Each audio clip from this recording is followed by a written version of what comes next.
ચક્ર એક ગોળાકાર સાધન જે સક્ષમ છે તેની ધરીની આસપાસ પરિભ્રમણ કરવા માટે. તે ગતિ અને હેરફેરને સરળ બનાવે છે તથા યંત્ર પર મજૂરી કરવા માટે ઉપયોગી છે. જ્યારથી ચક્રની શોધ થઈ છે ત્યારથી જ તે મનુષ્ય જીવનના વિવિધ પાસાઓ સાથે સંકળાયેલું રહ્યું છે. સર્જનાત્મકતા, ટેકનોલોજી, ઉત્પાદકતા, ઉર્જા, આનંદ, આત્મવિશ્વાસ,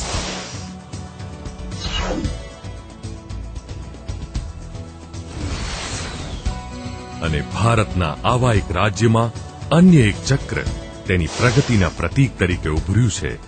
એ ચક્ર કે જેણે ગુજરાતના વિકાસને સક્ષમ બનાવ્યો છે અને બંદરોના સુગ્રથિત વિકાસ દ્વારા રાજ્યના અર્થતંત્રને સતત વેગવંતું રાખ્યું છે. ગુજરાત મેરીટાઈમ બોર્ડ વહાણવટાના વ્યવસાયમાં શ્રેષ્ઠ.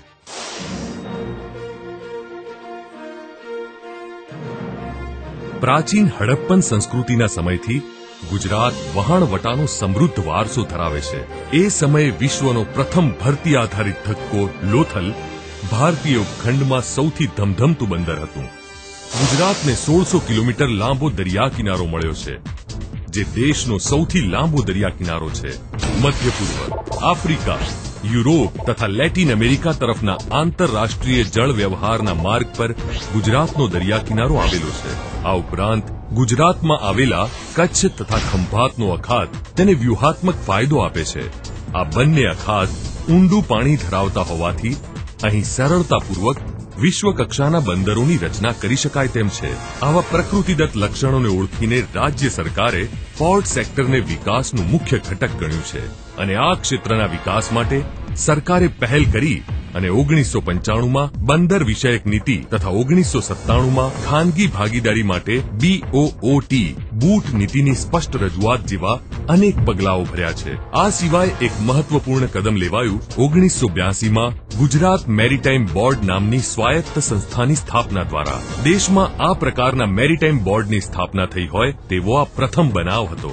આટલા વર્ષોમાં ગુજરાત મેરીટાઈમ બોર્ડે વહાણવટાના વિકાસમાં સગવડ પૂરી પાડવામાં મહત્વનો ભાગ ભજવ્યો છે. ડાયરેક્ટ બર્થિંગ પોર્ટ્સના વિકાસ માટે 10 હરિયાળા ક્ષેત્રો નિશ્ચિત કરાયા. દેશના પ્રથમ ખાનગી ક્ષેત્રના બંદર તરીકે પીપાવાવ બંદરની સ્થાપના. સંયુક્ત ક્ષેત્રની ભાગીદારી દ્વારા મુન્દ્રા ખાતે બહુહેતુક બંદરનો વિકાસ. GCPTCL દ્વારા હજીરા ખાતે આધુનિક કેમિકલ ટર્મિનલની સ્થાપના.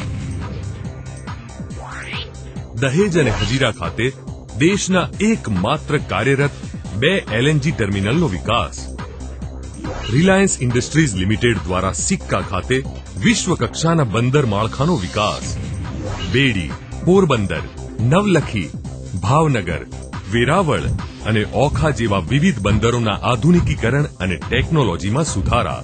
આંતરિક જળ વ્યવહાર, દરિયાઈ વહાણવટા અને પોર્ટ ટ્રાફિક કંટ્રોલ બંદર વ્યવહાર નિયંત્રણના વિકાસમાં મદદ.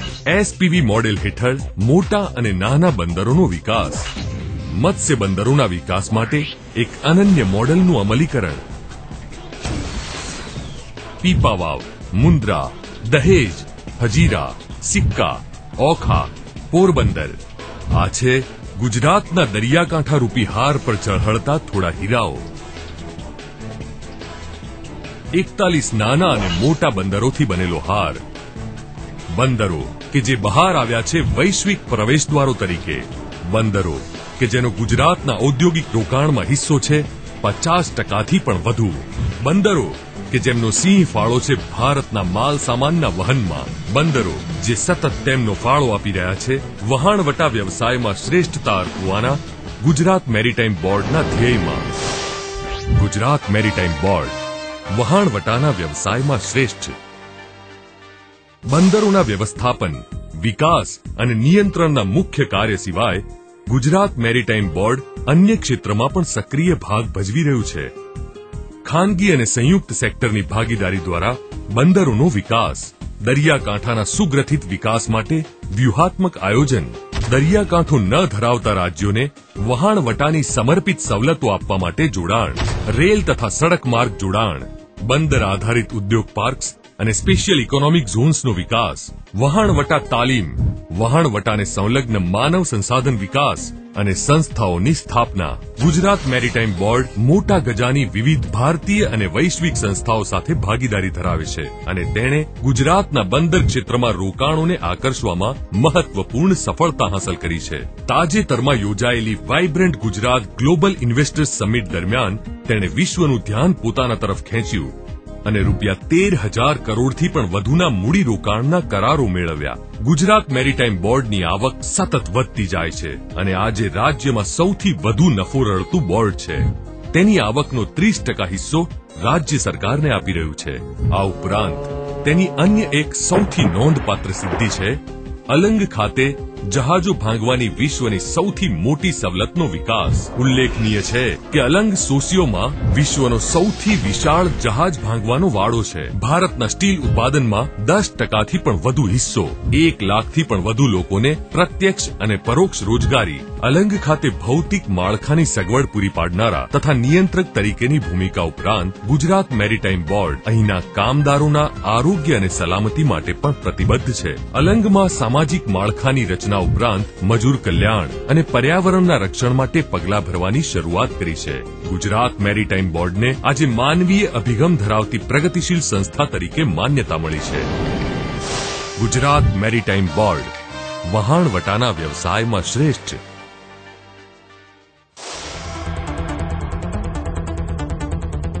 ગત નાણાકીય વર્ષ દરમિયાન ગુજરાત મેરીટાઈમ બોર્ડે 132.44 મિલિયન મેટ્રિક ટન જેટલા વિક્રમી માલ સામાનનું વહન કર્યું હતું અને તાજેતરમાં થયેલા એક અભ્યાસ મુજબ આગામી 2015 સુધીમાં માલ સામાનના વહનની ક્ષમતા વધીને 450 મિલિયન મેટ્રિક ટન થવાની શક્યતા છે. ગુજરાત મેરીટાઈમ બોર્ડના વિઝન 2020માં અનેક મહત્વાકાંક્ષી યોજનાઓ જેવી કે દરેક બંદરને પસંદગીના બંદર તરીકે બનાવવા તથા માલ સામાનના વહનની પ્રક્રિયાને સંપૂર્ણ સ્વયંસંચાલિત અને યંત્ર સંચાલિત બનાવવી વગેરેનો સમાવેશ થાય છે. આ ઉપરાંત તેમાં વ્યાપારી ચીજવસ્તુઓ આધારિત બંદર વિકસાવવાની પણ કલ્પના કરવામાં આવી છે. જો કે આ દીર્ઘદ્રષ્ટિનું સૌથી મહત્વપૂર્ણ પાસું છે જહાજ બાંધકામ તથા મરામત ક્ષેત્રમાં ગુજરાતને વિશ્વ સ્તરનું કેન્દ્ર બનાવવાનું. 1995માં ગુજરાત સરકાર દ્વારા જાહેર કરવામાં આવેલી બંદર નીતિ મુજબ જહાજ બાંધકામ પર ચાવીરૂપ ધ્યાન કેન્દ્રિત કરવામાં આવ્યું છે અને આ ક્ષેત્રમાં ગુજરાત સમર્થ બને તે માટે ગુજરાત મેરીટાઈમ બોર્ડ અડગતાપૂર્વક આગળ ધપી રહ્યું છે. અત્યાર સુધીમાં 3 શિપ બિલ્ડિંગ યાર્ડની સ્થાપના કરી દેવામાં આવી છે અને 20થી પણ વધુ નામાંકિત કંપનીઓએ આ ક્ષેત્રમાં રસ દાખવ્યો છે, જેની સાક્ષી છે તાજેતરમાં યોજાયેલી વાઇબ્રન્ટ ગુજરાત સમિટ. આ 20 કંપનીઓમાંથી 7 કંપનીઓની મધ્યમ અને મોટા જહાજો બાંધવાની દરખાસ્તને સૈદ્ધાંતિક મંજૂરી આપી દેવામાં આવી છે, જ્યારે અન્ય 8 દરખાસ્તો પર સક્રિય વિચારણા ચાલી રહી છે.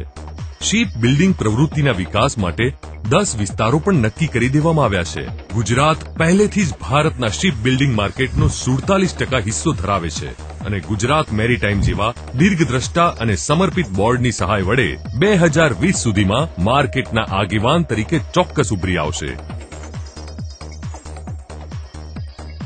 ગુજરાતના દરિયાકાંઠા પર સ્થિત 10 મરીન ઇન્ડસ્ટ્રી પાર્ક્સમાં આવેલા 100 શિપયાર્ડ્સ સંયુક્તપણે 30થી 45 મિલિયન DWT જહાજો બાંધવાની ક્ષમતા ધરાવે છે. આ સ્વપ્ન છે જે નજીકના ભવિષ્યમાં થશે સાકાર, કારણ કે ગુજરાત અને ફક્ત ગુજરાત જ ધરાવે છે આ બધું. નીચા મજૂરી દરનો ફાયદો, ઉત્પાદક અને શાંતિપૂર્ણ મજૂર શક્તિ, મોટા યાર્ડ માટે વિશાળ દરિયા કિનારો, શક્તિશાળી માળખાગત સુવિધા, રોકાણો અંગે મિત્રતાપૂર્ણ નીતિ, દ્રઢ રાજકીય ઈચ્છા શક્તિ અને આ બધા ઉપરાંત એક અજોડ અને સુગ્રથિત માનસિકતાની સવલત પૂરી પાડે છે ગુજરાત મેરીટાઈમ બોર્ડ. જો આપણે જહાજો ભાંગવાની ક્ષમતા ધરાવીએ છીએ તો આપણે જહાજો બાંધવાની આવડત અને સર્જનાત્મકતા પણ ધરાવીએ છીએ.